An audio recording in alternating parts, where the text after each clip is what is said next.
Don't complain, nobody cares, learn to focus on your life. Presented by Boundless Books Audio. Introduction. Welcome to Boundless Books Audio, your sanctuary for powerful self-transformation, mental toughness, and unshakable discipline. Here, we don't sugarcoat life.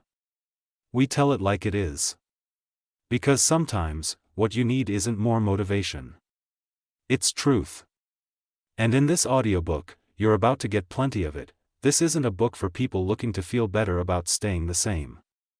It's for those who are tired of spinning in circles, making excuses, and waiting for life to get easier. It won't. The world won't hand you success because you're struggling. It won't pause to care about your complaints. Harsh? Maybe. But real. And when you embrace that reality, something powerful happens. You stop waiting for rescue and start becoming your own hero. Let's be honest, we live in a time where complaining has become a culture. Everyone has a story. Everyone has a reason why they're not where they want to be. And while pain is valid, complaining is a choice. It's a habit that keeps you locked in the same cycle: blame, whine, repeat. But here's the truth: nobody cares as much as you think they do. Not your boss, not your ex, not even your closest friends, at least not in the way you expect. Because while they may empathize, they can't fix your life.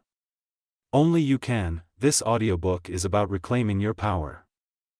It's about trading excuses for action, distraction for discipline, and noise for clarity. You'll learn why focusing on your own growth is the most rebellious, effective thing you can do. Why energy wasted on complaining is energy stolen from your goals. And why you'll never build a great life by waiting for someone else to carry you through the storm. Every chapter is designed to break illusions, build mental strength, and ignite a fire within you. Whether you're stuck in a job you hate, surrounded by negative people, or just fed up with your own lack of progress, you'll find the tools here to change everything. But only if you're ready to stop complaining and start focusing. So let this be your wake-up call. Stop seeking validation from a world that doesn't owe you anything. You don't need more sympathy. You need strategy. You need vision. You need a plan, a mindset, and most of all, you need focus, because the truth is, your life is waiting. Not in someone else's hands. Not in some distant future. But right now, inside you. So let's kill the noise, silence the blame, and get to work. Chapter 1. Complaining is not a strategy. Let's start here. Complaining doesn't change anything. Think about that for a moment. We all complain about people, places, situations, traffic, slow Wi-Fi, noisy neighbors, bad weather, toxic bosses, rude cashiers, our aching backs, and even our own lack of motivation. Sometimes it feels like complaining is our default setting. But let's be honest, what has complaining ever actually fixed? That momentary sense of release, the relief of being heard, the illusion of taking action, none of that leads to actual change. Complaining is often mistaken for a coping mechanism, but in reality, it's a form of emotional procrastination. It delays action, distracts from the real issue, and tricks us into believing we're addressing something when really we're just circling it with words. The illusion of relief. Let's be fair, there's a reason we do it. Complaining feels good for a second, it validates your frustration. You feel seen, maybe even comforted. Someone nods and agrees with you. It creates a small sense of connection. Yes, I feel that too. That sucks. But here's the thing about that kind of connection: it's built on weakness, not strength. Shared frustration might bond you with others momentarily, but it doesn't lead to growth, it doesn't solve the problem, it reinforces it. The more you complain, the more your brain starts to expect negativity, to search for what's wrong instead of what's possible. You start to identify with your problems instead of your potential.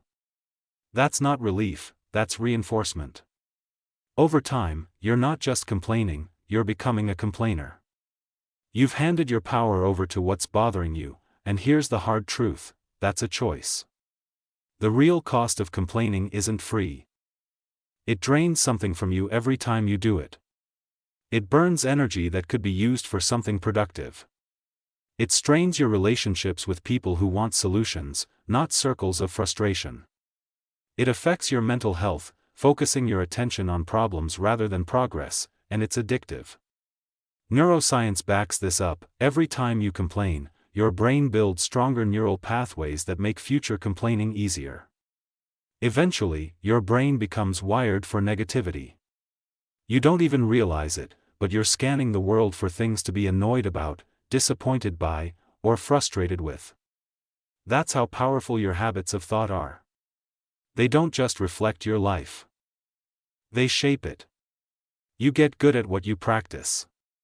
If you practice focusing on what's wrong, you'll keep finding what's wrong, even in situations that are neutral, even in moments that could have been joyful.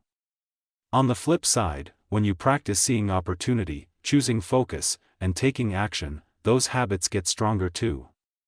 The most dangerous complaint, there's one kind of complaint that's more dangerous than all the rest, the silent, internal kind, the one that loops. In your head, when you're stuck in traffic or scrolling social media, the one that whispers, "Why is life so unfair?" The one that says they have it easier, or "I never catch a break." You don't say it out loud, but it's there constantly. This is what I call the passive complaint loop, that internal script that feeds helplessness and disempowerment. It's a quiet erosion of confidence and clarity. You start to believe your complaints, you start to think of yourself as unlucky, unsupported, unworthy. And when that belief settles in, you stop reaching, you stop acting, you stop growing. That's what makes complaining so dangerous. It's not just noise, it's a narrative. Complaining versus communicating. Now, don't get this twisted. This isn't a call to stay silent or tolerate injustice. You're allowed to feel things, you're allowed to speak up, you're allowed to be upset. But here's the key difference: communication has intention, complaining has inertia. When you communicate, you're seeking clarity, solutions, progress. When you complain, you're usually just venting without direction. Here's an example: complaining, "My job is awful, my manager's an idiot, nothing ever changes." Communicating, "I've realized I feel stuck at work and I want to talk about finding a better path or building some new skills." See the difference? One feeds your frustration, the other feeds your future. So the next time you feel that bubbling urge to complain, ask yourself, am I seeking relief or resolution? A moment of self-awareness. Let's pause for a quick reality check. Do any of these sound familiar? Nothing ever works out for me. People don't listen to me. I can't win. I'm just tired of everything. I hate how things are, but I don't know what. These are all emotional messages, they're signals from your inner world. But if they only lead to more complaints and no change, they become dead ends. Now imagine translating those same messages into something actionable. Nothing's working right now. What's one small thing I can control today? I feel unheard, maybe I need to express myself differently or to different people. I feel like I can't win, so where can I play a smaller game and win first? I'm tired, do I need rest, a boundary, or a new routine? I don't like how things are, what's one tiny change I could make this week? Same feelings, different approach, game-changing outcome, reclaiming your power. Here's the truth most people don't want to face: nobody's coming to save you. That's not cold, it's empowering, because once you stop waiting for a savior, you become your own. You start making your own decisions. You stop giving so much power to your boss, your past, your family, your bank account, or your bad day. You start building momentum, even if it's just a little bit at a time. You take back the steering wheel. So here's the shift we're making in this book, starting right now: from complaining to creating, from blame to ownership, from emotional spirals to intentional steps. You're not stuck because life is unfair, you're stuck because you've been taught to wait instead of work. You've been taught to vent instead of act. But now you know better, and when you know better, you do better. Practical steps to start today. Let's make this real. Here are a few ways to interrupt the habit of complaining and step into a new mindset. 1. The 3 complaint rule. Limit yourself to 3 complaints per day, that's it. Whether aloud or in your head, after that, you have to turn every negative thought into a solution. Oriented 1, you'll be shocked at how quickly you become aware of how often you complain. 2. Create a power response. Pick one simple phrase to use when you catch yourself complaining, something like, okay, what's the solution? Or, let's shift, I'm in charge of my reaction. It sounds small, but it rewires you over time. That phrase becomes your mental reset button. 3. Journaling prompt. What am I tolerating? Spend 5 minutes listing out everything you're tolerating in your life, things that annoy or drain you but that you've never addressed. Then pick one to change this week, one conversation, one cancellation, one change. Progress kills complaints. 4. Replace complaints with gratitude. Every time you catch yourself wanting to complain, force yourself to name one thing you're grateful for in that moment. It's not always easy, but that's the point. You're retraining your brain to look for strength, not scarcity. Chapter 2. Find the triggers, break the loop. If you want to stop a behavior, you have to understand why it's happening. Complaining is rarely random, it doesn't appear out of nowhere. It's a response to something deeper, some experience, person, or internal pattern that hits a nerve, a trigger. This chapter is about exposing those triggers, uncovering what sets you off, what pushes your buttons, and what drags you into that familiar spiral of negativity. If chapter 1 was about seeing the cost of complaining, this chapter is about finding the cause. Because here's the truth, you can't change what you won't confront. What is a trigger? A trigger is anything external or internal that causes a strong emotional reaction, often without you fully understanding why. Some triggers are obvious, others are subtle, some are temporary, others are deeply rooted in long-standing patterns, trauma, or limiting beliefs. And the most dangerous triggers are the ones you're not aware of, they're the ones that run on autopilot. You snap, complain, shut down, or lash out without realizing that your mind and emotions are following an old unconscious script. To break free from those scripts, you have to shine a light on them. Categories of common complaint triggers. Let's break triggers down into 3 main types. 1. Situational triggers. These are the circumstances that frustrate you in your everyday environment. They might include traffic jams, delays and waiting, chaotic workspaces, being interrupted, poor customer service, technology failures. These triggers are external and usually happen in predictable patterns. You probably already know what situations make your blood boil, but do you track them? Do you prepare for them? Or do you walk right into them daily and react the same way every time? Your frustration might be valid, but repeating the same response without intention is a choice. 2. Relational triggers. These come from your interactions with other people. They're more emotional and often more complex. Examples include feeling dismissed or ignored, being criticized, dealing with controlling or manipulative behavior, experiencing passive aggression, hearing a tone of voice that reminds you of past conflict. Relational triggers often trace back to deeper wounds, times you felt unimportant, rejected, or unseen. You may think someone else is the problem, but often the reaction comes from your own unmet needs or old experiences that haven't healed. That's not blame, it's power. If your trigger lives inside you, then you can change how you respond to it. 3. Internal triggers. These are the toughest to spot and the most important to understand.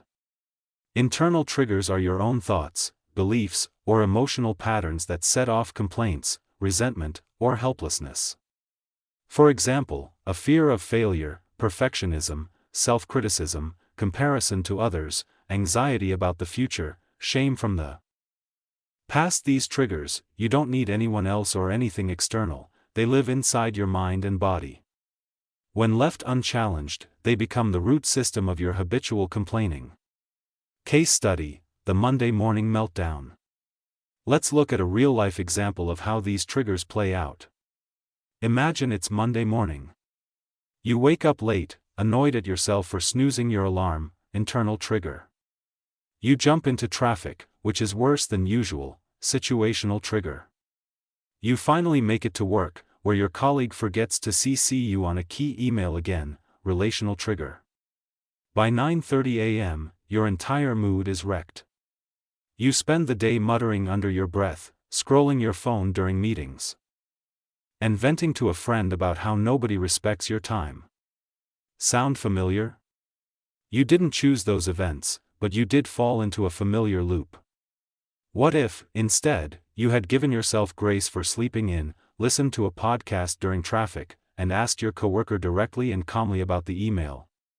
The difference in your emotional experience would have been massive. That's the power of recognizing and responding to triggers instead of letting them run you.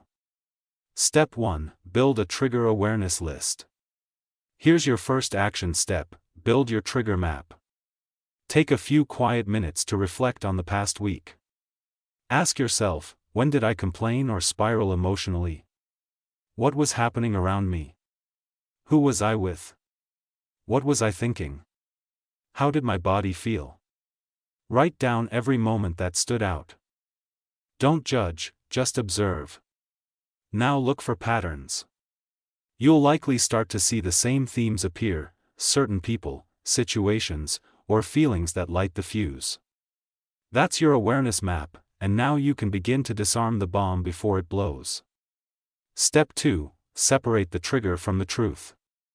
This is where you build emotional intelligence. A trigger feels like truth, but it isn't, it's just a reaction. Let's say someone cancels on you. Your trigger says they don't care about me, but what's the truth? Maybe they're overwhelmed, maybe they're unreliable, maybe they're just human. Another example: your boss criticizes your presentation. Your trigger says, I'm not good enough, but what's the truth? Truth: maybe the slides weren't clear, maybe the feedback is fair. That doesn't mean you are unworthy. Learn to pause. What else could be true here? Is this about them or about me? What's a more empowered interpretation? This doesn't dismiss your feelings, it reframes them. When you master that, you regain control of the narrative. Step 3. Choose your pattern interrupt.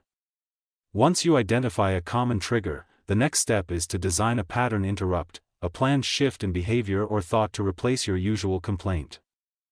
Let's go back to the traffic example. Old pattern: trigger, long commute, reaction, complain the whole time. New pattern: trigger, long commute, interrupt, listen to a motivating audiobook, practice deep breathing, or use it for mindful silence. Now, instead of arriving to work stressed and bitter, you arrive grounded and focused.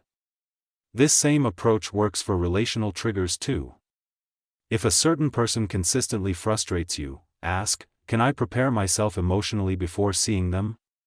Can I set a boundary, even a small one?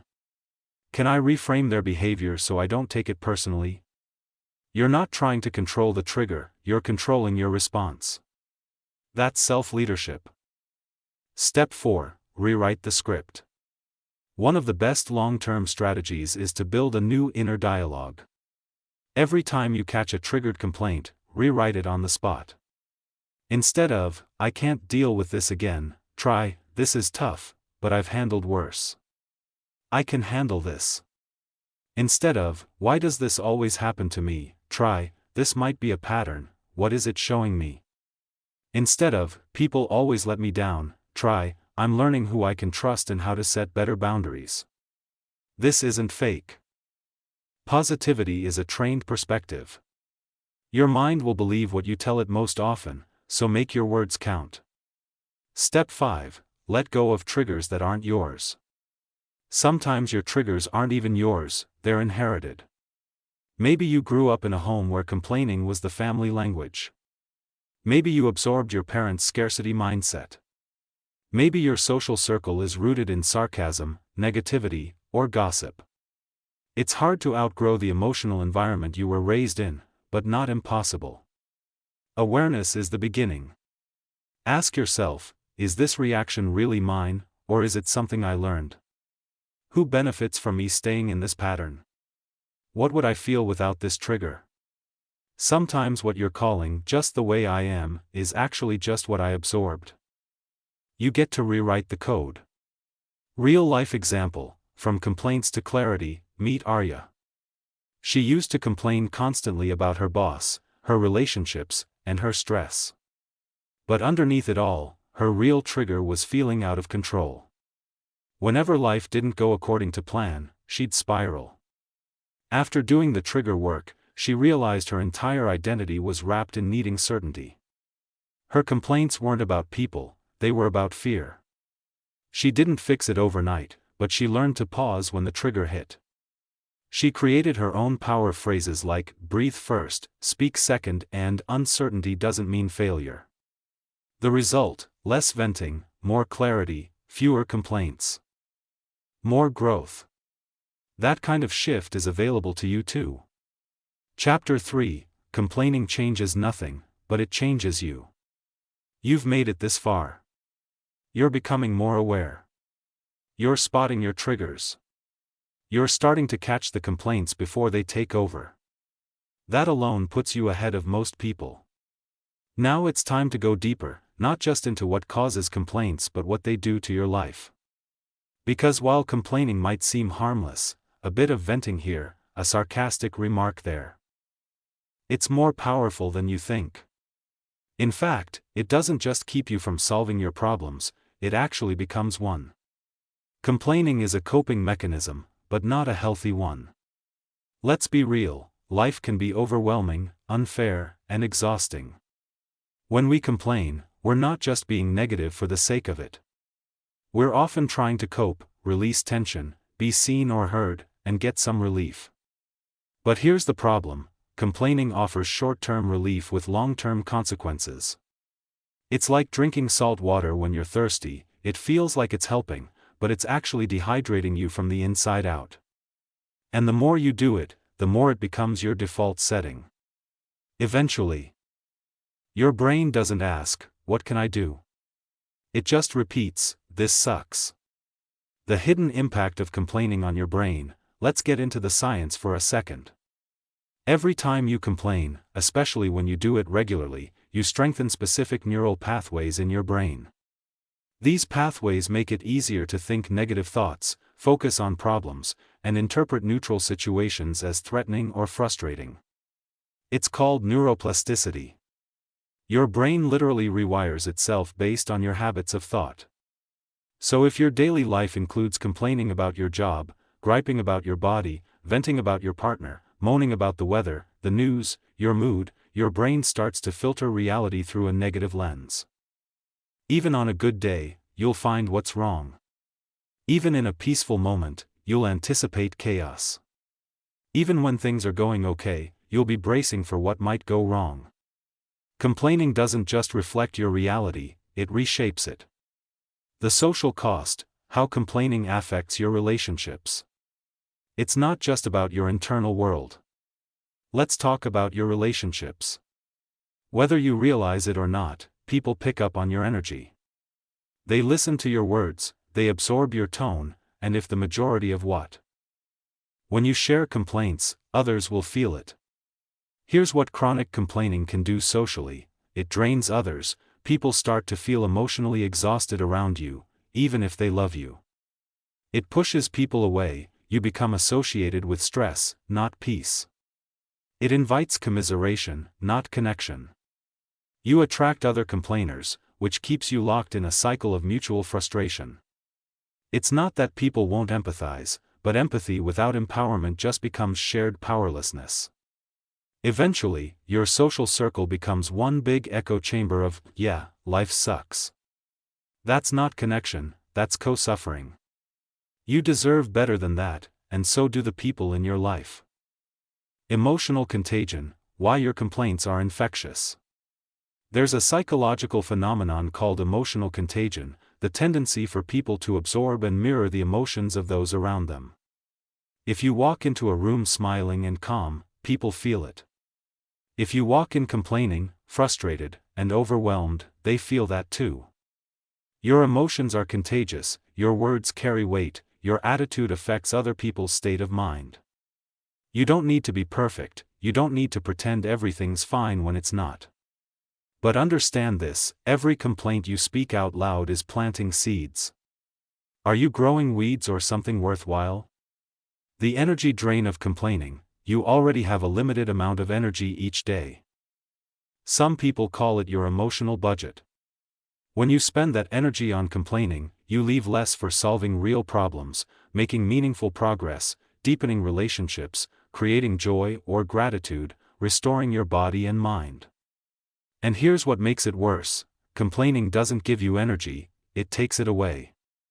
It can leave you feeling heavier, not lighter, more stressed, not calmer, more stuck, not more empowered. And if you complain before taking action, guess what? You've tricked your brain into thinking you did something. That false sense of productivity keeps you from doing the real work, so ask yourself, what if I took all the energy I spend talking about problems and started solving them instead? That shift alone can change your life. Complaints versus feedback: know the difference. Before we go further, let's make an important distinction. There's a difference between complaining and feedback. Feedback is constructive, comes with a solution or intention to improve, respects boundaries, and personal responsibility. Complaining is repetitive, has no intention of change, often blames others, and seeks validation, not resolution. Let's take an example. Complaint: nobody ever listens to me in meetings, it's like I don't exist. Feedback: I've noticed I don't get much time to speak in meetings. I'd like to find a way to contribute more effectively. One is a dead end, the other opens the door to change. Start noticing your language. Are you dumping emotion or directing it toward a better outcome? The identity trap: here's something we don't talk about enough. If you complain long enough, you start to identify with your problems. They become part of your story, your personality, your excuse, your justification. You've probably met people like this. Everything is always hard for them, they never catch a break, life is always against them. That mindset is addictive. Why? Because if you're always the victim, you never have to take responsibility. You get sympathy, you avoid failure because you don't try. But the cost? You never experience freedom. The identity trap is real, but it's not permanent. The first step to escape it is to say, I'm not my circumstances, I'm my choices. Even if life handed you a rough deck of cards, how you play them is still up to you. Turning complaints into clarity: let's be clear, you don't need to become emotionally numb or relentlessly positive. You're allowed to feel things, but instead of letting a complaint end the conversation, let it start the solution. Try this exercise every time you want to complain. Use this 3-step method, the calm method. See, catch it, notice the moment the complaint arises. Example: ugh, I can't believe I have to do this project again. Ask why. What's the emotion underneath it? Frustration, fear, overwhelm? What belief is driving it? This always happens to me, no one helps me. Learn from it. What is this moment trying to teach you? Maybe it's time to delegate more, maybe you've said yes too often, maybe you need a better process. Move forward, now take action. Set a boundary, ask for support, change your approach. Even one small shift is enough. From victim to leader: you can't lead your life if you're always complaining about it. Leadership doesn't mean pretending you're perfect, it means taking ownership of your experience. It means saying, this is hard, but I'm here and I'm still moving. You don't have to know the whole plan, you just have to take the next right step. That might mean rewriting your morning routine, having a tough conversation, quitting a toxic habit, asking for help without shame. Whatever it is, the shift from complaint to action starts with a single decision: I'm done waiting, I'm ready to lead. Real-life transformation: Malik's story. Malik was known as the complainer at work. Every day he had something to say about the traffic, the meetings, the management, the clients. People laughed at first, but over time they started avoiding him. When his team leader finally pulled him aside, she said something simple but powerful: "You're one of the smartest people here, but you're leading with your frustrations, not your gifts." That hit hard. Malik decided to try a 30-day challenge: no complaints. Instead of venting, he journaled. Instead of reacting, he paused. Instead of blaming, he asked, "What can I control?" The result: more respect, more peace, more impact. His problems didn't vanish, but his power showed up, indicating that shift is possible for you too. Chapter 4: Create goals that pull you forward.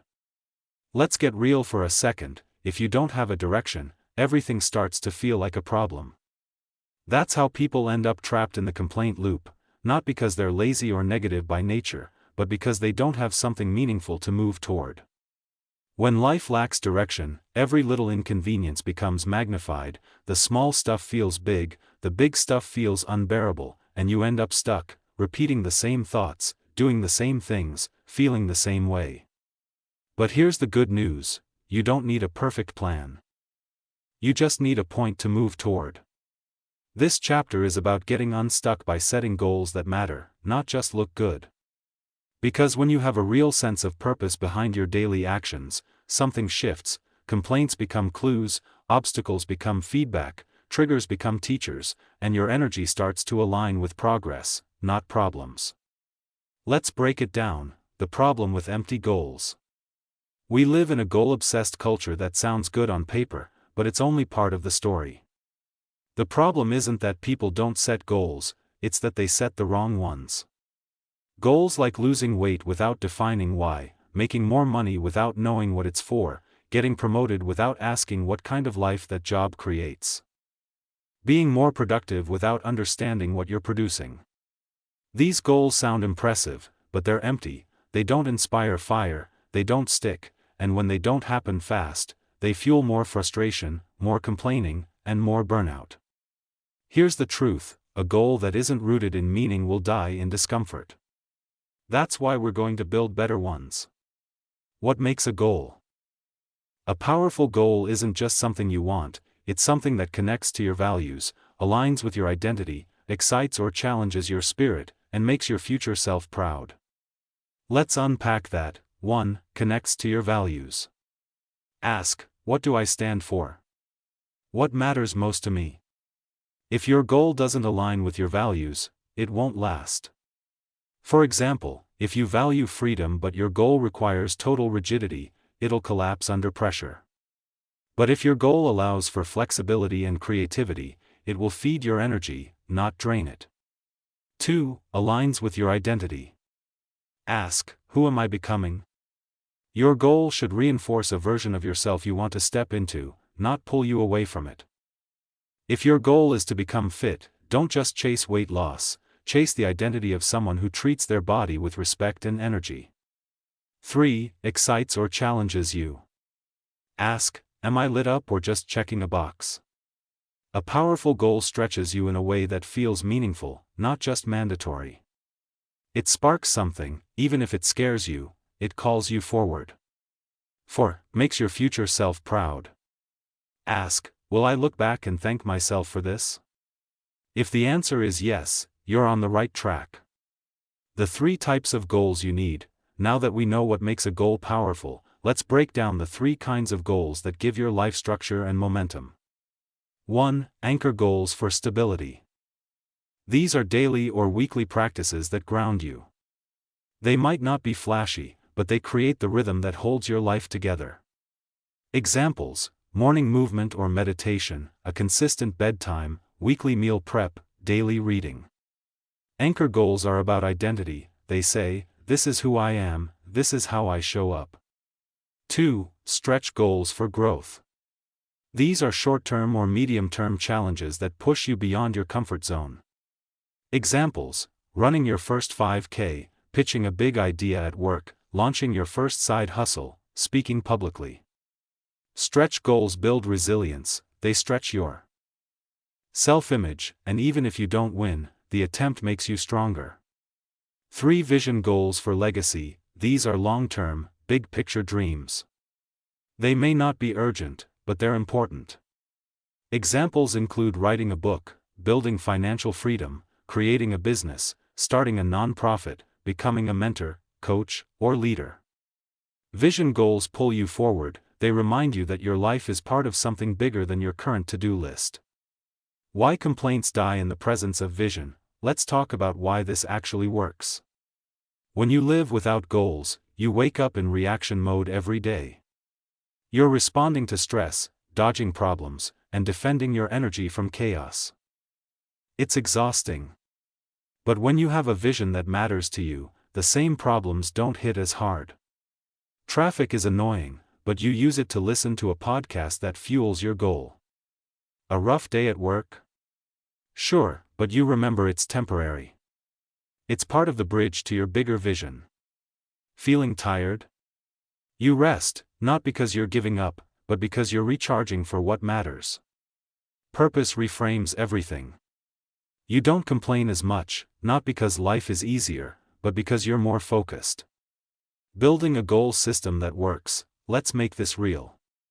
Here's a step-by-step process to start setting intentional goals today. Step 1. Define what matters.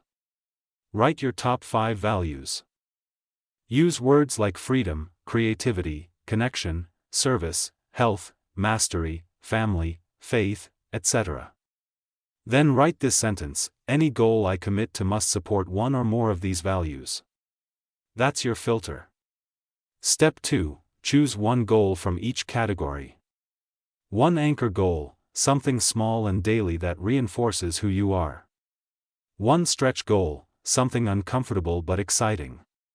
One vision goal, something big you want to build over time. If this feels like too much, start with just one goal total. The point is momentum, not perfection. Step 3. Define the emotional why. Now write down why this goal matters to you, not just logically but emotionally. What will this goal allow me to feel? What part of me is hungry for this? What pain will this help me overcome? What joy will this create?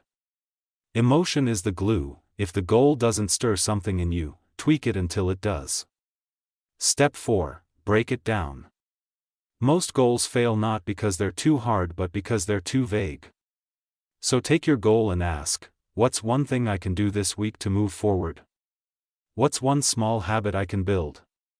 What's one person I could ask for help? What would half-done progress look like? Progress builds confidence, confidence kills complaints. Step 5. Set up a reflection rhythm. Pick one day each week to ask, what did I move forward on? What did I avoid? What did I learn? What's next? This isn't about judgment. It's about staying awake to your own momentum. You'd be surprised how often people get stuck not because they're lazy but because they're not tracking their own growth. You've come too far to fall asleep on your progress. Real-life transformation, Zoe's story. Zoe was stuck. Every conversation she had started with a complaint about work, about money, about her weight, about just feeling blah. When someone finally asked, "What are you working toward?" she didn't know what to say. That moment woke her up. She started with one anchor goal, moving her body for 20 minutes a day. Then a stretch goal, learning to cook healthy meals at home. Then a vision goal, enrolling in a holistic nutrition course. Within 6 months, her energy shifted not because life was perfect, but because she was moving. Movement created momentum, momentum created confidence, confidence replaced the complaints. That's what goals can do. Chapter 5. Practice gratitude until it rewrites your mind. Let's talk about the quiet superpower most people overlook. It's not hustle, it's not intelligence, it's not confidence, it's gratitude, not the fluffy kind that lives in inspirational quotes or lives only in Thanksgiving dinners, but the kind that's gritty, practiced, consistent, and powerful enough to change your brain and break the cycle of negativity. By now, you've seen how complaints can dominate your focus, shape your mindset, and drain your energy. But what's the antidote? Gratitude.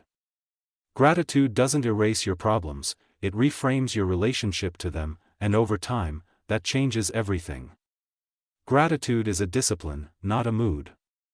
A lot of people think of gratitude as something you feel after something good happens. You get the job, you feel grateful, your partner surprises you, you feel grateful, the test results come back clean. You feel grateful. But if you're waiting for life to hand you a reason to feel gratitude, you're doing it backwards. The most powerful version of gratitude is the one you choose, even when it's inconvenient, even when things feel heavy, even when nothing seems to be going your way. It's a discipline, a practice, a lens you train your mind to look through. Gratitude doesn't ignore reality, it transforms how you interpret it. The brain science behind gratitude. Let's get into the neuroscience.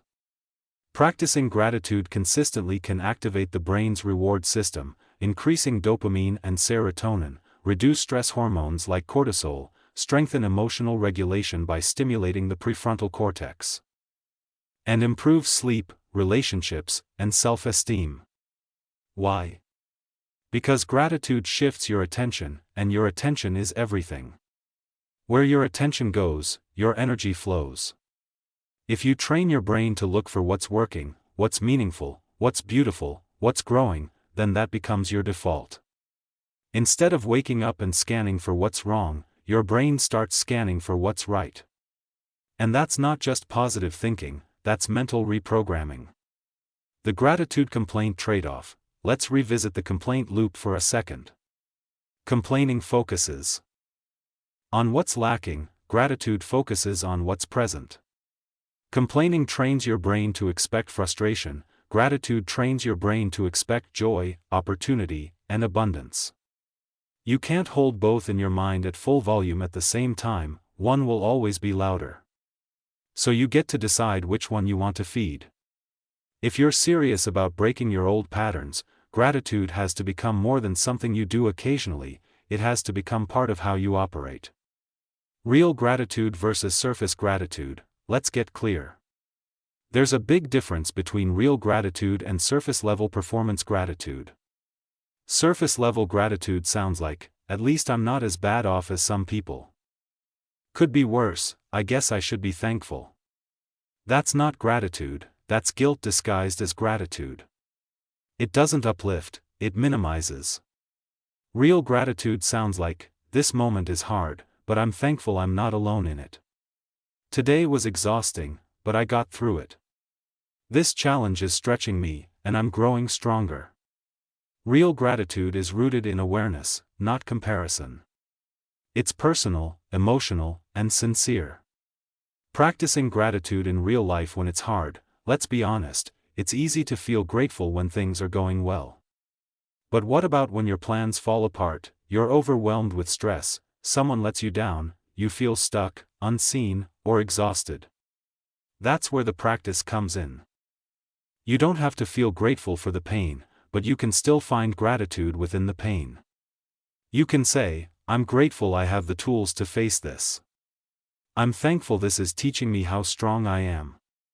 I appreciate the people who've shown up for me. The goal isn't to fake positivity, the goal is to build a habit of noticing. How to build a daily gratitude practice without making it boring. Let's get practical. Here are powerful ways to build a gratitude practice that actually sticks and actually works. 1. The 3 things journal, morning or night, every day. Write down 3 specific things you're grateful for. The key is specificity. Bad example, I'm grateful for my family. Good example, I'm grateful for the way my sister made me laugh when I was stressed out. The more vivid, the better. Why it works. Your brain starts to notice more positive details throughout the day because it knows you'll be looking for them later. 2. Gratitude reframes. When something annoying happens, reframe it in the moment by finding one thing to appreciate. Examples: stuck in traffic, grateful for a chance to listen to this audiobook, tough day at work, thankful I get to challenge myself and grow, feeling burned out, appreciate that my body is asking me to slow down. It's not about lying to yourself, it's about creating space for perspective. 3. Thank you notes or messages. Once a week, message, or write to someone you appreciate. Tell them exactly why, not just "thanks for being a good friend," but "thank you for always listening without judgment. I didn't realize how much that meant to me until recently." This strengthens connection and turns your gratitude outward. For gratitude walks, once or twice a week, go on a 10 to 15-minute walk and challenge yourself to mentally list everything you're grateful for, big or small, past or present, external or internal. By the end of that walk, your mindset will almost always be clearer and calmer. Movement plus reflection equals a powerful reset. 5. Anchor it to a habit. The easiest way to make gratitude a habit is to tie it to something you already do. Example: while brushing your teeth, say 3 things you're thankful for. Before eating, pause for 10 seconds of silent gratitude. Right before bed, review your top moment of the day. Small moments repeated often become habits. The role of gratitude in breaking the complaint cycle. So how exactly does this help with complaining? Let's walk through it. You wake up late. Old habit: complain about your alarm. Gratitude habit: I'm thankful for a body that needed rest. You get criticism from a colleague. Old habit: spiral into self-doubt. Gratitude habit: I'm thankful I'm being challenged to grow. You feel overwhelmed. Old habit: rant, scroll, shut down. Gratitude habit: I'm thankful I get to build a life that stretches me. The more you do it, the easier it becomes. You're not pretending problems don't exist, you're choosing not to be ruled by them. Real-life transformation. Marcus's story. Marcus used to describe himself as a realist, but his version of realism was closer to pessimism. He'd constantly say things like, "Of course this happened, this is just my luck, that's life, nothing ever works out." His relationships were strained, his creativity stalled, his stress was off the charts. He didn't buy into gratitude at first, but he tried a 30-day challenge just to see. He wrote down 3 new things every morning. At first, it felt forced. Then something shifted. His list grew richer, more personal. He noticed how often he overlooked the good things because he was busy waiting for the bad ones. By the end of the month, people noticed his tone changed, his energy changed. And most importantly, he changed. Gratitude didn't make his life perfect, but it made him present, and that changed everything. Gratitude and identity. Here's the final and most powerful truth about gratitude. It's not just a practice, it's part of who you're becoming. When you build a life of gratitude, you start to identify as someone who looks for the good, someone who responds instead of reacts, someone who creates peace in chaos, someone who lives with presence, not pressure. This identity shift matters. Wrong creation mode. Intentional imaginative solution focused on what could go right. You don't need to eliminate survival mode, it has its place, but you can't live there. In survival mode, you hesitate instead of acting, complain instead of creating, worry instead of planning, and protect instead of pursuing. Focusing on positive outcomes flips the switch, it shifts you from, "what if it fails?" to, "what if it works?" That single thought, held with consistency, can change the entire trajectory of your life. The power of anticipation. Think about this. What's the opposite of anxiety? Most people would say calm or peace, but here's a better answer: the opposite of anxiety is positive anticipation. Anxiety is fear of what could go wrong, positive anticipation is excitement for what could go right. Both are focused on the future, both are imagined realities, but only one gives you energy. Start asking, what would it look like if this worked out better than expected? What would happen if I succeeded? How will I feel when I get there? This isn't fantasy, it's training your mind to stop expecting doom and start inviting possibility. Mental filters. What are you looking through? Imagine 2 people walking into the same situation, say a job interview. Person A walks in thinking, "They're probably going to find someone better, I always choke in interviews." Person B walks in thinking, "I've prepared, I've got something unique to offer. Let's see where this goes." Same room, same questions, same opportunity, totally different outcome. Why? Because each person brought their own mental filter. Your life is filtered through your thoughts. Change the filter, change what you see. This isn't magic, it's focus. How to train your focus on positive outcomes. Let's move from theory to practice. You don't just decide to focus on the positive and expect it to stick, you train yourself to do it daily. Deliberately with repetition. Here's how: 1. Future frame visualization. Spend 2 to 5 minutes each day visualizing a positive outcome from something you're currently working toward or worried about.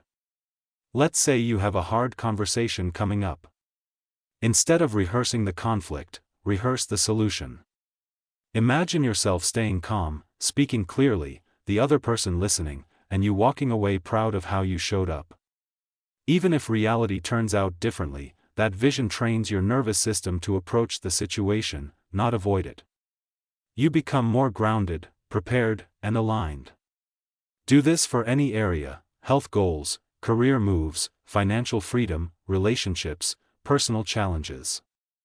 See it, feel it, then act from that space. 2. Flip the focus, problem versus possibility. The next time something frustrating happens, pause and ask, what's the opportunity inside this challenge? Examples: this delay is giving me time to prepare better, this rejection is redirecting me to something more aligned, this argument is showing me where communication is needed. The shift isn't about denying the problem, it's about choosing a different focus because what you focus on grows. 3. Speak the outcome before it arrives. Language shapes reality. Start using phrases like "I'm figuring this out," "something good is coming from this," "every step is teaching me something," "I'm becoming the kind of person who can handle this." These are not empty affirmations, these are instructions to your subconscious. Speak your way into your next level. 4. Build a positive outcome log. At the end of each day or week, list out what went better than expected, what small win did I create, what did I learn that moved me forward. Over time, you'll realize your life is full of outcomes worth focusing on, you just weren't looking. Reframing setbacks. Let's be clear, bad things will still happen, you'll face disappointment, confusion, and loss. The fix: recognize. When people are projecting their fears onto you, stay grounded in your own beliefs and remind yourself that your dreams are not dependent on their approval. You don't need everyone's support, just the support of those who believe in your potential. How to build a supportive network. Now that you've identified the people who might be holding you back, it's time to talk about how to build a network that fuels your growth. 1. Identify the traits you want in your network. Before you can find the right people, you need to know what traits you're looking for. Your network should be made up of individuals who embody the qualities you want to cultivate in yourself. Think about the qualities that will help you grow and evolve. And seek out people who represent those qualities. Ask yourself, do I want people who support my vision and encourage me to aim higher? Do I want people who hold me accountable and push me to show up consistently?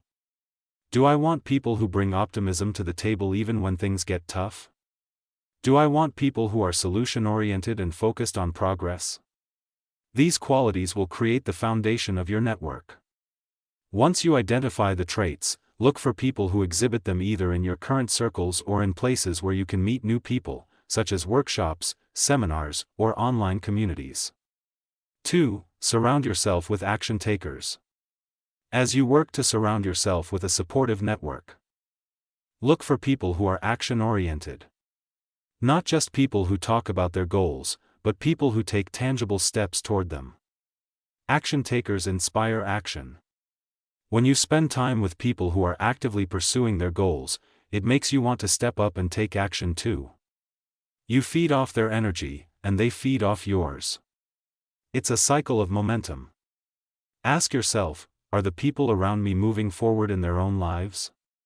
Are they making progress, or are they stuck in a cycle of inaction? Do they encourage me to act, or do they give me reasons to delay? If you're surrounded by go-getters, you'll be more likely to adopt their mindset and habits. 3. Cultivate relationships with those who challenge you. Growth doesn't happen in your comfort zone. To break free from complaining and stagnation, you need to surround yourself with people who challenge your thinking, encourage you to question your assumptions, and push you to expand your worldview. Find mentors, friends, and colleagues who ask difficult questions that help you see things from new angles, offer constructive feedback that makes you grow, and don't just tell you what you want to hear but tell you what you need to hear. People who challenge you aren't trying to tear you down. They're trying to elevate you. They see your potential and want to help you see it too. 4. Create a culture of gratitude and positivity in your network. As you begin to build your network, make sure it's rooted in positivity and gratitude. Surround yourself with people who not only work hard but also celebrate each other's successes. A community of like-minded individuals who focus on gratitude will keep your energy high and your vision sharp. People who practice gratitude are more likely to focus on opportunities, not obstacles. They see setbacks as lessons, not failures. By fostering an environment where everyone shares what they're thankful for and what's going well, you create a growth-oriented atmosphere. But what you choose to do with those moments, that's where the growth is. Let's say you didn't get the job. You can say, "See, I never win," or you can say, "That door closed to teach me something. I'm going to follow up and ask for feedback." I'm building resilience and clarity with every experience. This doesn't mean you won't feel the sting, it means you don't let the sting define the story. You choose to keep your eyes on where you're going, not where you've stumbled. Real-life transformation, Asha's story. Asha was stuck. Her business wasn't growing, her audience wasn't responding, and she was burning out from trying everything and getting little in return.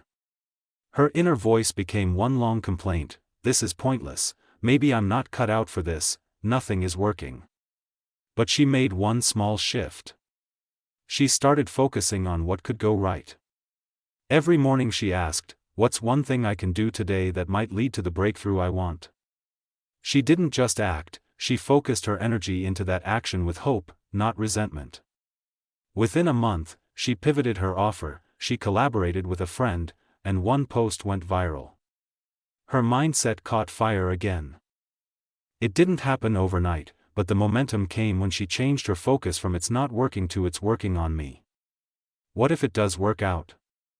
Let's pause here and ask a powerful question. What if the thing you're chasing, the peace, the breakthrough, the result, is closer than you think? What if it's already forming behind the scenes, and your job isn't to stress about the timeline but to keep focusing forward? What if every setback you faced so far wasn't a sign of failure but a setup for something better aligned? What if the difference between giving up and going next level was focus, because it usually is? Chapter 7. Build a supportive network that fuels your growth. You've heard the saying, "You're the average of the 5 people you spend the most time with." Now let's break that down. Your network, whether it's your friends, family, colleagues, or community, plays an instrumental role in shaping the course of your life. Whether or not you realize it, the people around you influence your mindset, your actions, and ultimately your results. So here's the question: are the people you spend time with pushing you toward your best self, or are they holding you back with negativity, complacency, or limiting beliefs? Your network can either be a source of growth and inspiration or a source of drain and stagnation. The truth is, you can't reach your full potential alone, no one does. But you can also find yourself stuck if you surround yourself with the wrong people, the ones who complain more than they create, who gossip more than they grow, and who let their insecurities dictate their actions. Building the right network isn't about numbers, it's about quality. It's about finding people who will challenge you, support you, hold you accountable, and cheer you on even when it gets tough. You need people who bring energy, positivity, and ambition to the table, people who align with your values, your vision, and your goals. And if you've been surrounding yourself with the wrong people, don't worry, you can change that. This chapter is about understanding the importance of building a network that nourishes your growth, supports your evolution, and helps you navigate life's challenges without sinking into the complaint-filled abyss. Let's dive in. why your network matters more than you think.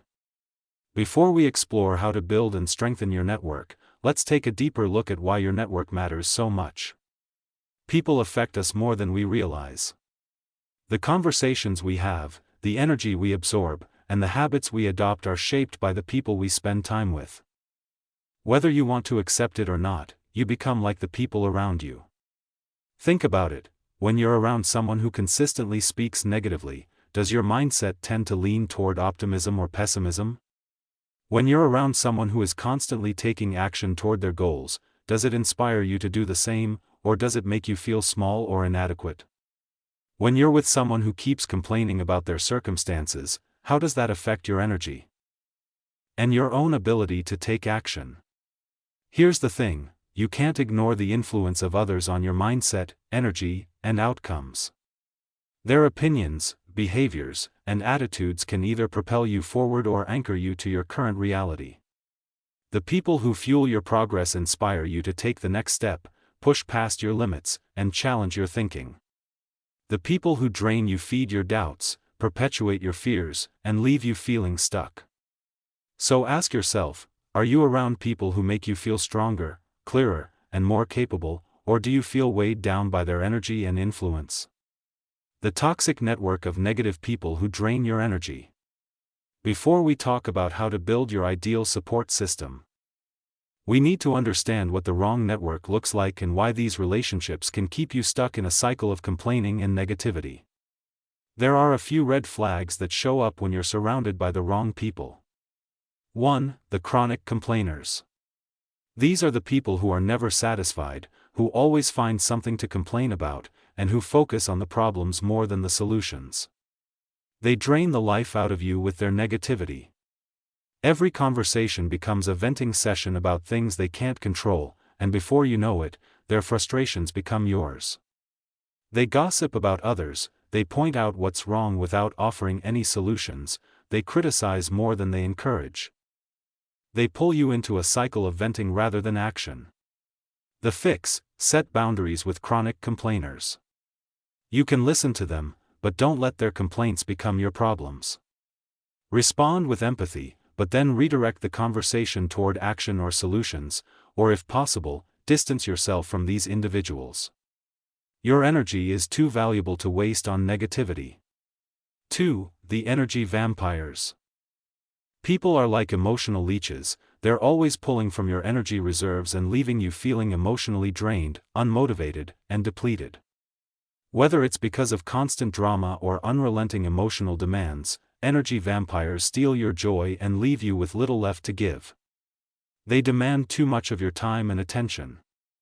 They bring constant drama and crisis into your life. They make you feel emotionally exhausted after every conversation. The fix: learn to protect your energy. Start saying no when necessary, set firm boundaries, and prioritize your own well-being. Remember, it's okay to put yourself first and protect your peace. You don't have to be available for every emotional crisis that someone else is experiencing. 3. The dream killers. These people are experts at deflating your dreams. They don't necessarily mean to be cruel, but they operate from their own limiting beliefs and project them onto you. They criticize your goals, discourage you from taking risks, and reinforce your doubts. They belittle your ambitions. They tell you it's too risky or that's impossible. They are stuck in their own fears and want to keep you there too. Chapter 8: Develop a growth mindset and embrace challenges as opportunities. In life, we all face obstacles, setbacks, and moments where everything seems impossible. It's easy in those moments to give in to frustration, self-doubt, and even resignation. But here's the key: how you choose to respond to those challenges can either keep you stuck or propel you forward. The difference? A growth mindset. If you're not familiar with the term, a growth mindset is a concept coined by psychologist Carol Dweck. It's the belief that abilities and intelligence are not fixed, and that with effort, learning, and persistence, you can develop and improve. People with a growth mindset embrace challenges, learn from criticism, and don't fear failure. They see every setback as a chance to grow rather than as a permanent reflection of their abilities. In contrast, people with a fixed mindset believe their qualities and abilities are static. They avoid challenges, give up easily, and see failure as a reflection of their inherent limitations. Now ask yourself, which mindset do I operate from when things get tough? Do I see challenges as threats or opportunities? Am I afraid of failure, or do I see it as a stepping stone to success? In this chapter, we'll dive deep into how a growth mindset can reshape the way you face challenges, handle setbacks, and embrace personal growth. We'll explore the benefits of developing a growth mindset and practical steps to shift your perspective from fixed to flexible. From reactive to proactive. Let's dive in. The power of a growth mindset. A growth mindset doesn't mean you don't experience fear, frustration, or failure. It means that you don't let those things define you, you let them fuel you. Instead of seeing challenges as roadblocks, you see them as stepping stones to growth. Here's what a growth mindset enables. 1. Embracing challenges.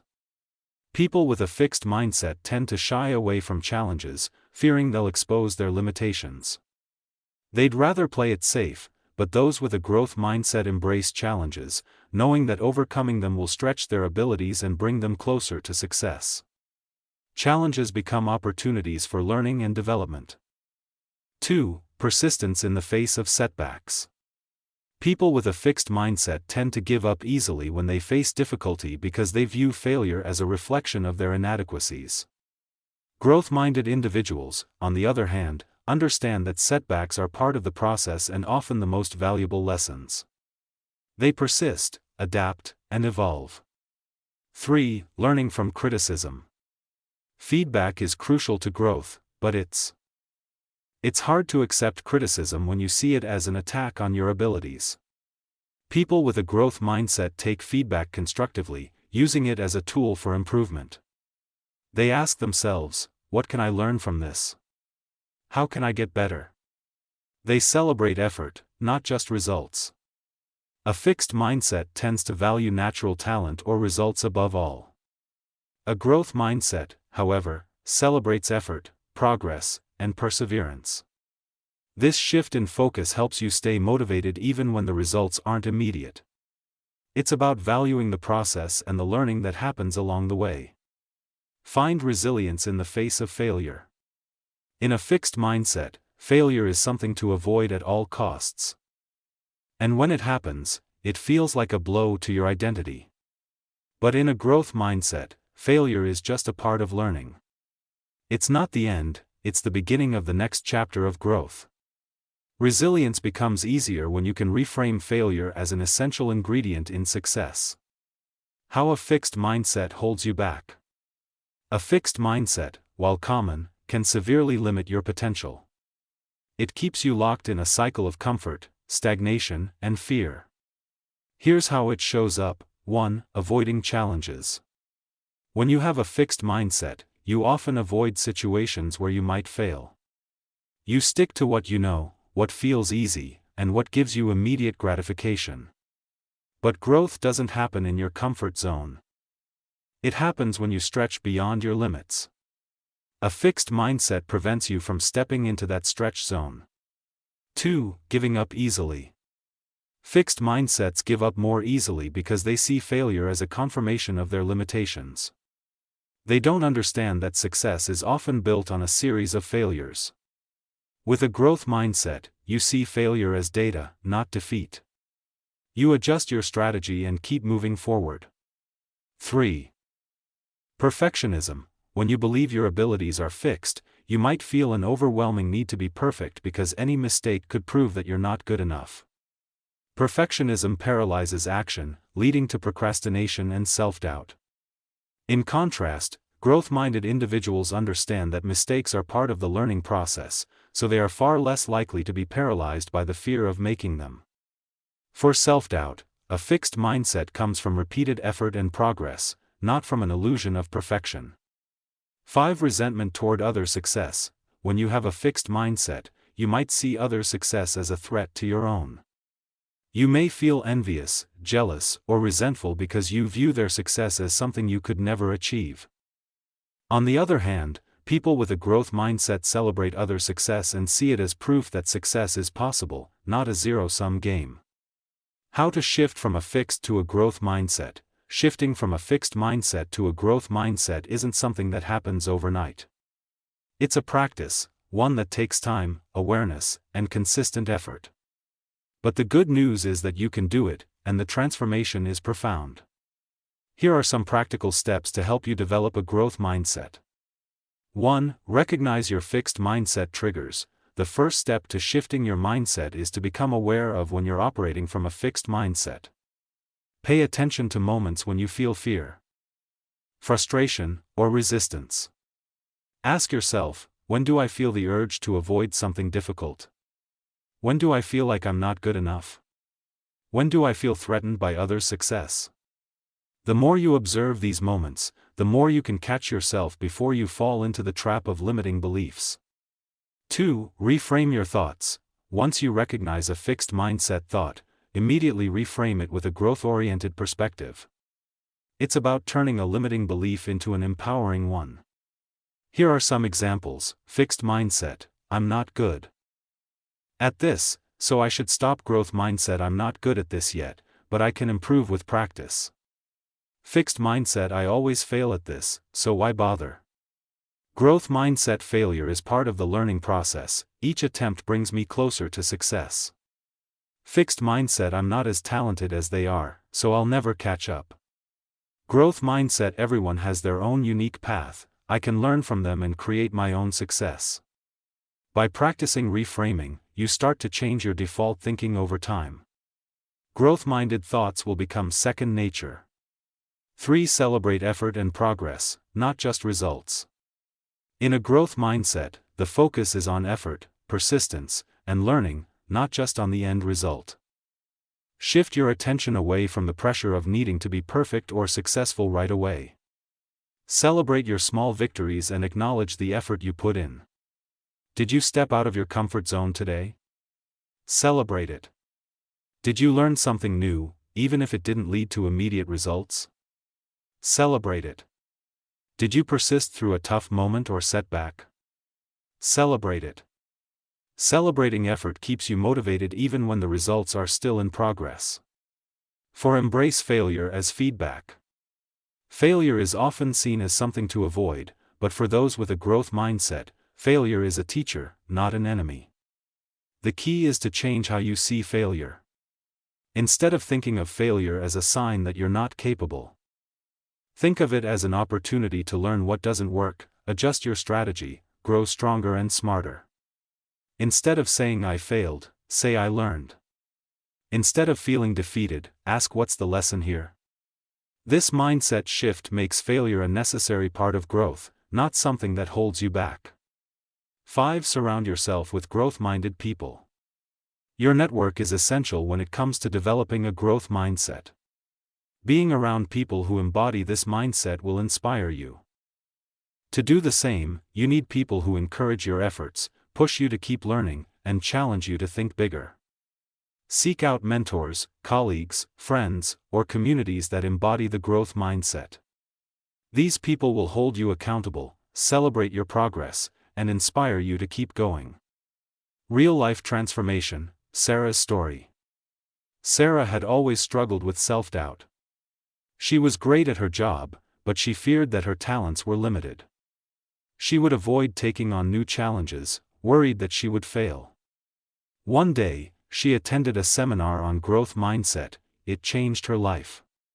She started practicing reframing her thoughts when she encountered a setback. Instead of giving up, she asked, "What can I learn from this?" When she felt threatened by someone's success, she celebrated it and asked, "What can I learn from them?" Within months, Sarah had taken on new challenges. She had pitched a new project at work, enrolled in a course to expand her skills, and even began mentoring others. Her career soared, and more importantly, she felt a sense of empowerment she had never experienced before. Her shift didn't come from avoiding failure, it came from embracing it as part of her journey. Chapter 9: learning from criticism constructively. Let's face it, criticism is uncomfortable. Whether it's constructive feedback from a colleague, a harsh word from a friend, or a less than ideal review from a boss, criticism can sting. But here's the thing you need to understand: criticism is not your enemy. It's natural to feel defensive when someone points out a flaw, but criticism, when used correctly, can be one of the most powerful tools in your personal and professional growth arsenal. It's feedback on your current behavior, performance, or attitude. It's data, not judgment. What truly matters is how you handle it. Do you resist it, let it define you, or spiral into self-doubt? Or do you embrace it, using it as an opportunity for growth? Growth and become better for it. The answer to that question shapes your life. In this chapter, we're going to talk about how to transform criticism from a source of pain into a catalyst for improvement. You'll learn how to shift from defensiveness to openness, how to filter out what's helpful from what's not, and how to use feedback to fuel your progress rather than derail it. Let's dive in. Why criticism feels so hard. Criticism, even when delivered in the most constructive manner, often triggers deep emotional responses. You may feel embarrassed, frustrated, or even angry. But these feelings are not necessarily an indication that the criticism is wrong or unwarranted. They're simply human responses to perceived threats.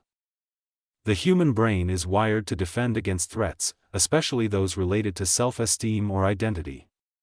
When someone critiques you, it feels like a challenge to your value. It's not about the facts, it's about how we interpret those facts. So why does criticism hurt so much? Identity threat: when someone criticizes your work, your performance, or your actions, it feels like they're criticizing you as a person. Your brain often links your behavior to your sense of self-worth. Fear of rejection: we all want to be liked, accepted, and respected. Criticism can trigger a fear that we're being rejected or devalued. Perfectionism: if you have perfectionist tendencies, criticism feels like a direct confirmation that you're not perfect and that there's something inherently wrong with you. It's important to acknowledge these emotional responses, they're natural. But here's the secret: you don't have to react from them. The key is learning to detach your self-worth from your performance and seeing criticism as an opportunity, not an attack. The two types of criticism: constructive versus destructive. Not all criticism is created equal.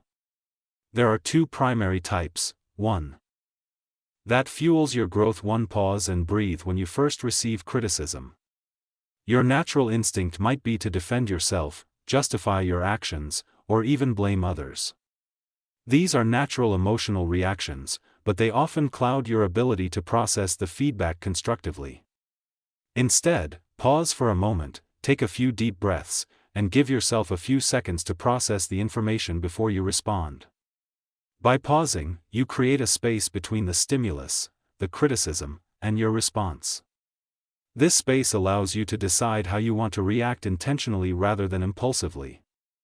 2. Detach your identity from the criticism. Remember, criticism is about actions, not your identity. It's data, not a judgment of your worth.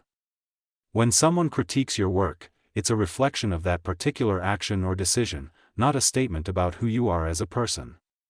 By recognizing this, you'll be able to separate your self-worth from your performance. For example, instead of thinking "I'm terrible at this," reframe it to "I made a mistake, but I can learn from it." This slight shift in perspective makes it easier to take the feedback without letting it define you. 3. Ask clarifying questions. Don't be afraid to ask for clarification if the criticism feels unclear or too vague. Feedback is most useful when it's specific and actionable. Ask questions like, "Can you give me an example of what I could improve? What would success look like in this situation? How can I address this moving forward?" By seeking clarification, you turn the criticism into a conversation instead of an attack. It shows that you are open to learning and want to understand how to improve. 4. Use feedback as fuel for improvement. The key to handling criticism is to use it as a stepping stone, not a stumbling block. Instead of getting defensive, see it as an opportunity to improve and grow. When you receive constructive criticism, ask yourself, what can I learn from this? How can I apply this feedback to do better next time? What specific actions can I take to improve? By focusing on the actionable takeaways, you transform feedback into a tool for continuous growth.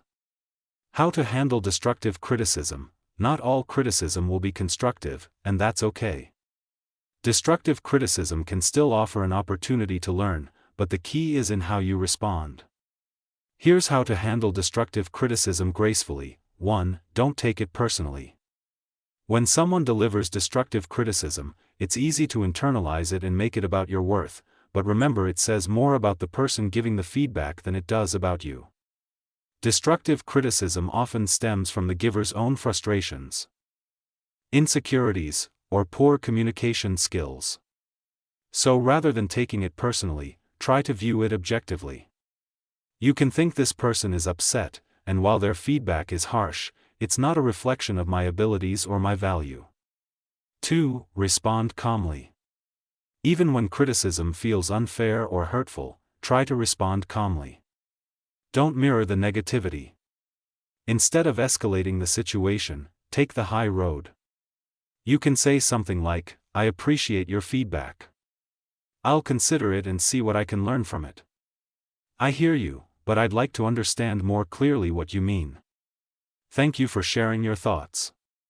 Let me reflect on that and come back to you if I have any questions.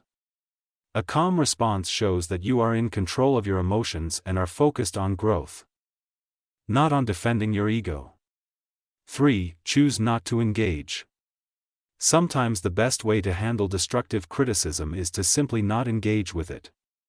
If the person is being rude or unhelpful, there's no need to get caught in their negativity. Politely disengage or walk away if necessary. You don't have to accept all criticism as valid. Trust yourself to know what feedback is worth considering and what is simply noise. Building a constructive feedback culture. Once you begin learning from criticism, you can turn it into a feedback culture that permeates your relationships and your personal development. Here's how to foster a positive feedback loop. 1. Seek feedback regularly. Don't wait for criticism to come to you, ask for it. Make it a habit to seek constructive feedback from your mentors, peers, and colleagues. The more you invite feedback, the more opportunities you'll have to improve. 2. Give constructive feedback. Be mindful of how you give feedback to others. Offer it with empathy, clarity, and a focus on actionable solutions rather than judgment. If you want others to learn from your feedback, do so in a way that empowers them. 3. Celebrate growth. Finally, celebrate when you or others apply feedback successfully. Recognize the progress and improvements made through feedback, and make sure to acknowledge how it contributes to overall growth. Chapter 10. Embrace challenges as opportunities. Life is full of challenges, big ones, small ones, expected ones, and unexpected ones, and whether we like it or not, challenges are an integral part of the human experience. The question isn't if you'll face challenges, it's how you choose to respond to them. What if you could see every challenge not as a roadblock but as an opportunity? What if instead of shrinking back in fear or frustration, you leaned into challenges and saw them as the gateway to your next level of growth?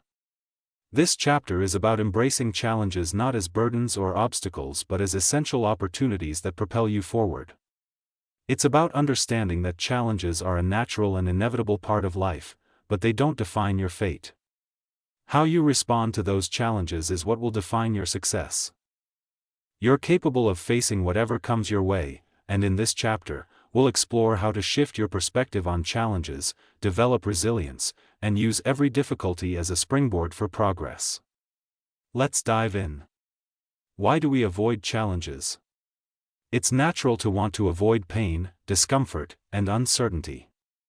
Most of us have an instinctive tendency to seek out comfort and stability. It's human to want to protect yourself from situations that feel risky or overwhelming. But here's the problem: growth doesn't happen in the comfort zone. In fact, when you avoid challenges, you also avoid the growth that comes with facing them. When we shy away from challenges, it's usually because we're afraid of failure. The fear of not succeeding can be paralyzing. It's easier to avoid trying something new than risk failure. Comfortable in our routine provides a sense of safety. Facing challenges means stepping into the unknown, which can be uncomfortable. Focused on the outcome, we often focus on the potential for failure rather than the process of growth that comes from facing a challenge. The truth is, avoiding challenges may provide temporary relief, but it will also prevent you from realizing your full potential. Growth happens when you step into the unknown, confront your fears, and push through obstacles. Challenges are where your greatest potential lies. The power of perspective, shifting from problem-focused to solution-focused. One of the most powerful shifts you can make when faced with a challenge is to change your perspective. How you view a challenge determines how you will respond to it. When you focus solely on the problem, it's easy to feel overwhelmed, defeated, and helpless. Problems feel like insurmountable obstacles that drain your energy and motivation. But when you shift your focus to solutions, something incredible happens. You begin to see the challenge as an opportunity to learn and grow, become stronger and more resilient, expand your problem-solving skills, build your confidence and self-efficacy. The next time a challenge arises, ask yourself, what is this situation trying to teach me? How can I approach this challenge with curiosity and a growth mindset? What steps can I take to move forward? By shifting your focus from the problem to the solution, you not only gain clarity but you also empower yourself to take action instead of getting stuck in frustration. The 3 rules of embracing challenges: reframe, respond, and reflect. In order to embrace challenges effectively, you need to develop a practical framework to guide your actions. The 3 rules of embracing challenges: reframe, respond, and reflect, can help you build a mindset and approach that turns obstacles into opportunities. 1. Reframe the challenge. Reframing is the process of changing your perspective on a challenge. Instead of seeing it as a problem, you begin to see it as an opportunity to grow, learn, and evolve. Reframing helps you detach from fear and self-doubt and instead approach the challenge with a sense of purpose and curiosity. Here's how to reframe. Ask yourself, what can I learn from this challenge? Flip your thought. Instead of thinking, this is too hard, think, this is an opportunity to stretch my abilities. Find the lesson. Every challenge contains a lesson. What is it teaching you about yourself, others, or the world around you? By reframing, you shift your internal narrative from one of resistance to one of acceptance and growth. Instead of shrinking from the challenge, you lean into it to respond with action. Once you've reframed the challenge, it's time to respond with action. Action is what separates those who stay stuck from those who move forward. It's easy to get paralyzed by fear, doubt, or uncertainty, but nothing changes without action. Here's how to take productive action. Break it down. Large challenges can seem overwhelming. Break them down into smaller, more manageable tasks. Each small step will get you closer to overcoming the bigger challenge. Take the first step. Often the hardest part is starting. Take one step, no matter how small, and the momentum will build from there. Focus on progress, not perfection. Don't wait until everything is perfect before you take action. Perfection is a trap, the goal is progress. Remember, action is empowerment. Every step you take, no matter how small, brings you closer to your goal. 3. Reflect and learn. Reflection is essential for learning and growth. Once you've faced a challenge, take the time to reflect on your experience. This step helps you understand what worked, what didn't, and what you can do differently next time. Here's how to reflect. Ask yourself, what did I learn from this challenge? Celebrate your wins, even if the outcome wasn't what you expected. Reflect on the effort you put in, celebrate the progress you made. Identify areas for improvement. What would you do differently next time? How can you apply this lesson to future challenges? Journal your insights. Writing down your reflections will help you internalize the lessons and track your growth over time. Reflection helps you turn every challenge into a stepping stone for future success. It ensures that you're always growing, learning, and improving. Why you should pursue challenges, the benefits. You might be wondering, why should I embrace challenges? After all, they're uncomfortable, demanding, and often scary.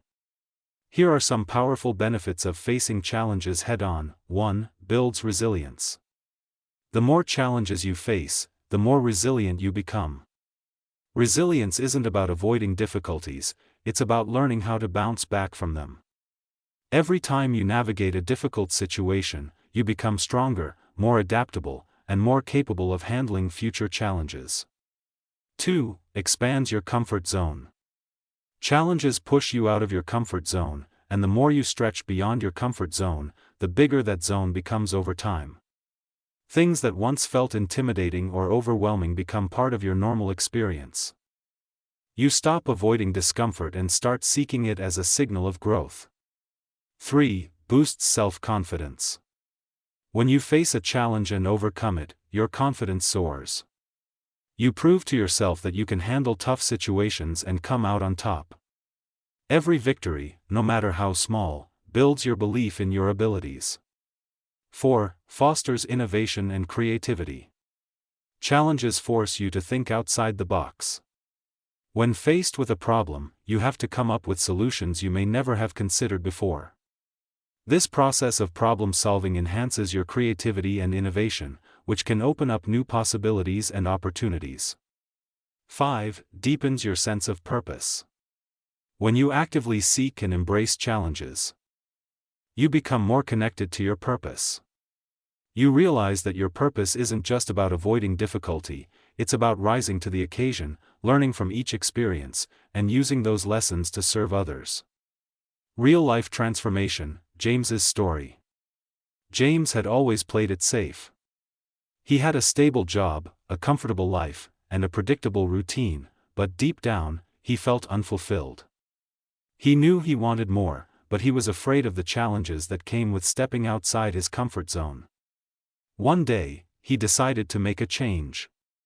He enrolled in a course to start his own business. Was a major leap that terrified him. He was afraid of failure, rejection, and the unknown. The first few months were tough. He faced financial struggles, learned hard lessons about business, and encountered setbacks. But instead of shrinking from the challenges, James chose to embrace them. He reframed each difficulty as an opportunity to learn and grow. He sought out feedback, adjusted his approach, and kept moving forward. As a result, his business grew. More importantly, James grew. He developed resilience, gained confidence, and learned how to tackle challenges head-on. Today, he's not just running a successful business, he's become a person who welcomes challenges as opportunities to learn, evolve, and reach new heights. Final thoughts. Lean into the challenge. Challenges are inevitable. The only choice you have is how you respond to them. You can either let challenges overwhelm you, or you can see them as opportunities for growth. You can either avoid discomfort or embrace it, knowing that every challenge is a chance to stretch, learn, and evolve. Remember, you are not defined by your challenges, you are defined by how you respond to them. You have the power to embrace challenges, use them as stepping stones, and let them propel you toward greater success. So the next time you face a challenge, don't shrink away, lean into it. You've got everything you need to rise above it. Thanks for listening to Boundless Books Audio, where knowledge fuels transformation. If you found this audiobook valuable, don't forget to like, share, and subscribe for more content that helps you unlock your potential.